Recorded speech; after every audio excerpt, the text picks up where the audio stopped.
Hi Cancer! Welcome pa sa ating channel at ito ang inyong weekly gabay tarot reading for July 15 to 21, 2024 para po sa inyong career and money. Cancer. Please be reminded kung nakaresonate po yung comment down. Kung hindi kayo nakaresonate, ibigay niyo po sa iba kasi general reading po ito. This is for you, Cancer, ngayong July 15 to 21, 2024, career and money.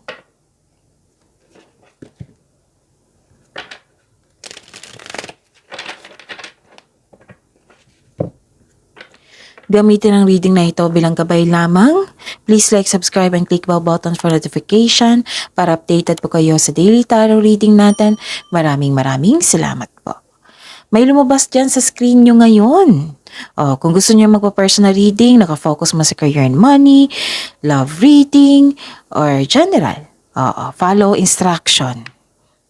Follow instruction, andyan po sa screen nyo ngayon. Okay?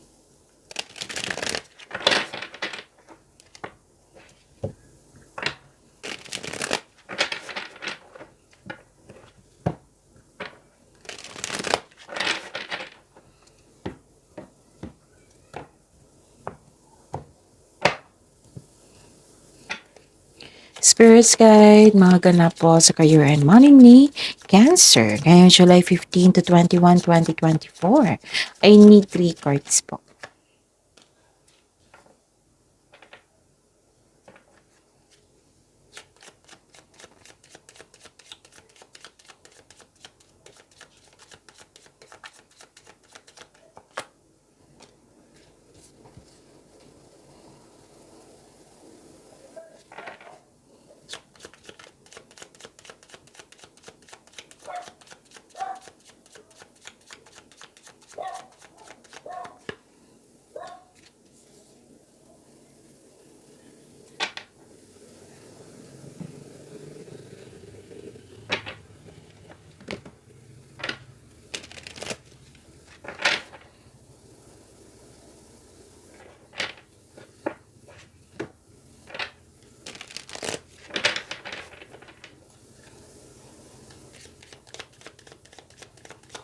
Spirits Guide, message siya po sa career and money ni Cancer ngayong July 15 to 21, 2024. I need 2 cards po.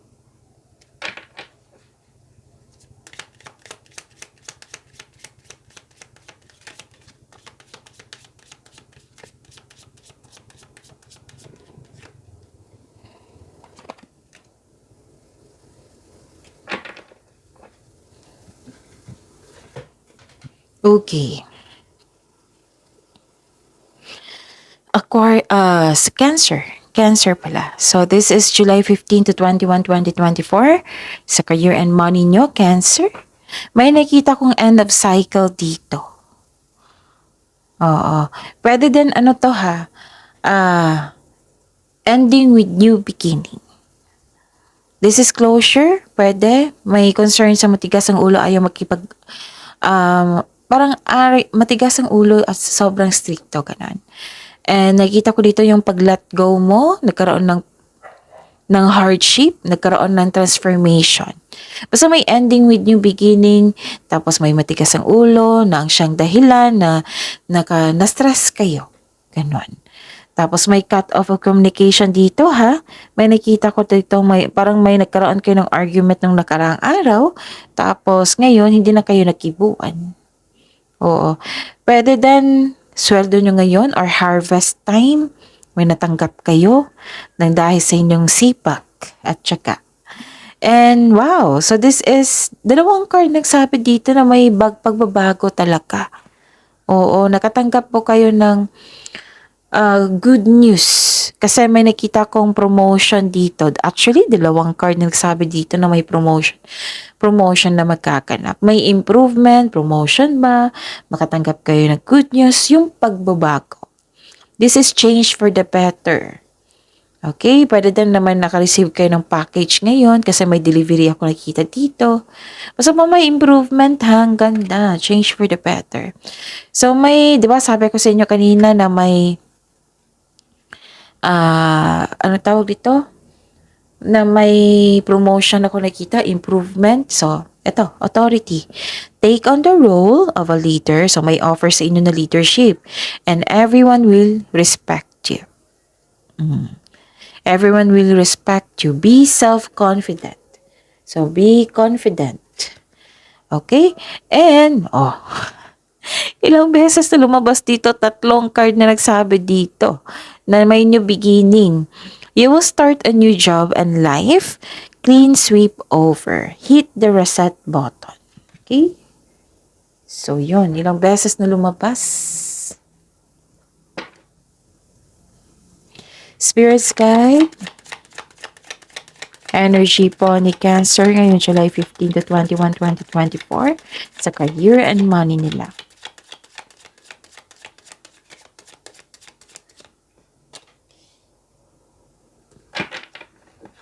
And the clarification of this card po.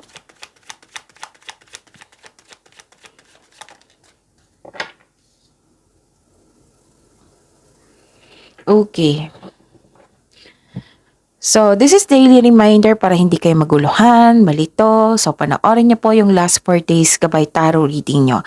Kahit weekly man yan, kahit monthly man yan, basta panoorin nyo. Like for example, napanood nyo July 15, panoorin nyo po yung 14, 13, 12, 11. Kung may narinig kayo, kung may nakita kayong repeating message, kailangan nyong bigyan niya ng solusyon, bigyan ng atensyon, kung maaari, bigyan ng solusyon at aksyon. Okay? At kumusta? Cancer, napanood nyo na ba yung 6 months from now gabay tarot reading nyo? Uploaded nung Thursday po. Solo nyo po, Cancer, ang video nyo. Kasi general reading yun eh. Ang ganda kasi general reading. May career and money, may love reading. At mga marami pang mensahe para sa inyo. So, panoorin nyo. Hanapin nyo po sa channel natin. Okay? So, ayun. Okay. May nakita ko ditong,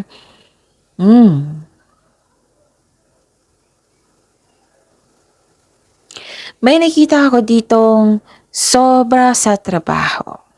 Overspending sa trabaho, na burnout na kayo, nabibigatan na kayo. Overworking nakita ko dito. You felt burnout kasi yung parang gusto mo mag-resign or iwan mo yung mga bagay-bagay dyan. Kasi you're feeling uneasy sa inyong career path. So, it's never too late to begin again. Nawalan kayo ng gana, nawalan kayo ng ambisyon. Yung pagod ka na hindi gumagawa na ng solusyon. So, ano yung dapat mong gawin? Kailangan nyo ma-overcome to. Huwag kayong sumuko. Kung kailangan ng pahinga, pahinga. Okay? Kasi sa pagbalik nyo, magkakaroon ng movement and transition, which is ilang beses na lumabas dito. Dahil sa sipag nyo to kaya kayo pagod. Naging productive kayo. Pwede din sa kakaisip, overthinking. So, alam nyo naman, everyday ko yan sinasabi sa inyo. Overthinking can steal the opportunities, can steal your happiness. So, huwag kayong pumayag.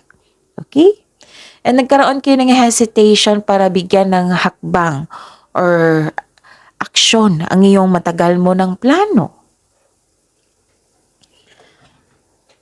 Kung hindi pa kayo handa, then wag mo na. Siyempre, kailangan yan kung papasok kayo sa new beginning, kailangan maging handa kayo. Wow. So, new beginning, 2 card nagsabi dito, new beginning, new beginning, new beginning. Pero nasa emotion pa kayo na yung nagkaroon kayo ng alinlangan. Remember, if magkakaroon ng new beginning, kailangan nyo mag-connect sa inyong intuition yan. Okay? And kung hindi nyo alam kung paano mag-connect, then panoorin nyo po yung May 17, 18, or 19 na upload. Okay? And yun. Nagkaroon kayo ng hesitation to step out from your comfort zone. Baka natatakot ka kasi na baka sa pag-alis mo mas worse yung pupuntahan mo kaysa iwan mo. Ganon. Okay? So sabi po ng card dito, mag-move forward ka. face your fears. Kung hindi pa kayo handa, then create a concrete plan and connect to your intuition. Kasi si intuition, yun magbibigay, maggagabay sa iyo kung ano yung next action mo patungo sa success.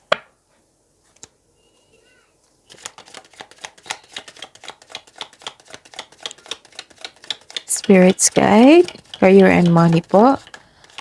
Possible blessings na ma-receive ni Aquarius, ni Cancer. So, ulitin natin ha. Spirits guide, possible blessings po na ma-receive ni Cancer.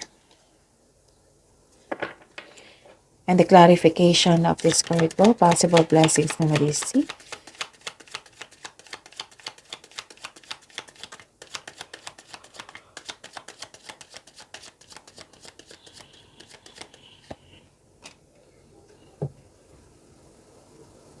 Okay.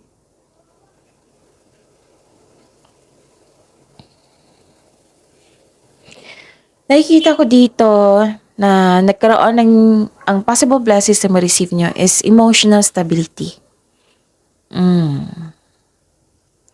Naging mahinahon kayo dito. Matured kayo mag-isip. Mapagmalasakit sa ibang tao.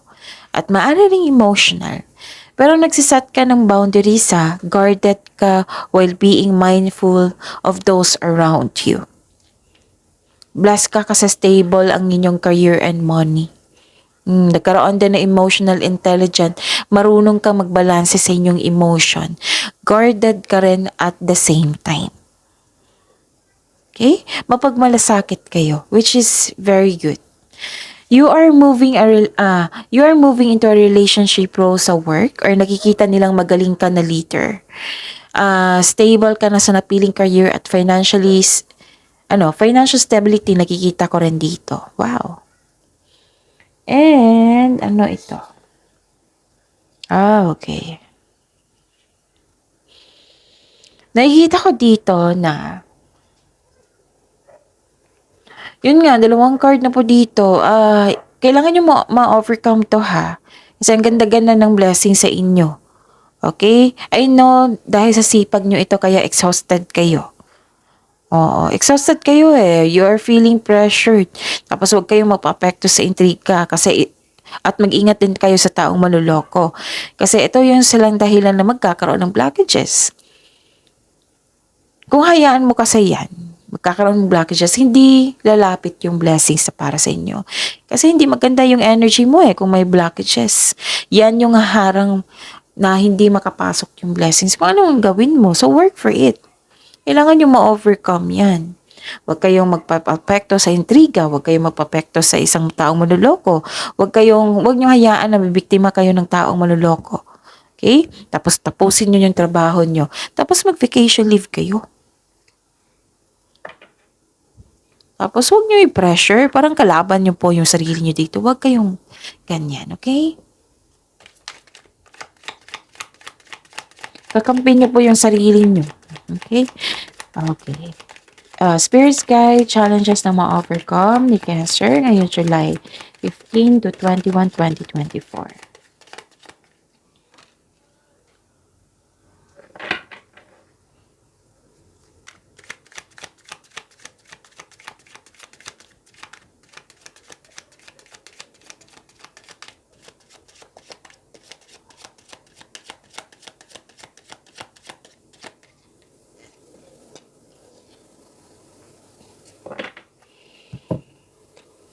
Okay.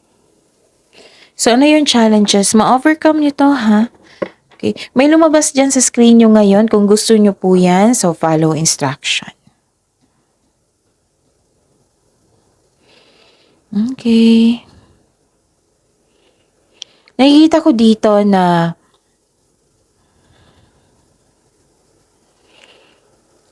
kaya pala pagod kayo. Kasi gusto nyo maging perfect yung gawain nyo. Or pwede din na may perfectionist kayong kasamahan dyan. You are very disappointed kasi may high hopes and expectation kayo sa isang tao na hindi niya nabigay. Pwede din may opportunity na hindi natuloy. kaya disappointed kayo. May tao rin dito na hiningan mo ng tulong pero tinanggihan ka, ayaw niyang magbigay ng tulong. Yon. So, habaan ng pasensya. Hayaan niyo siya kung hindi siya maghandang magbigay ng tulong. Sino ba naman yung mga problema? Siya din yun. Huwag niyong hayaan na magkaroon kayo ng problema ng dahil sa mga ginagawa niya. Okay? So that's it. See you tomorrow, Cancer. Please like, subscribe, and click bell button for notification para updated po kayo sa daily tarot reading natin. Maraming salamat.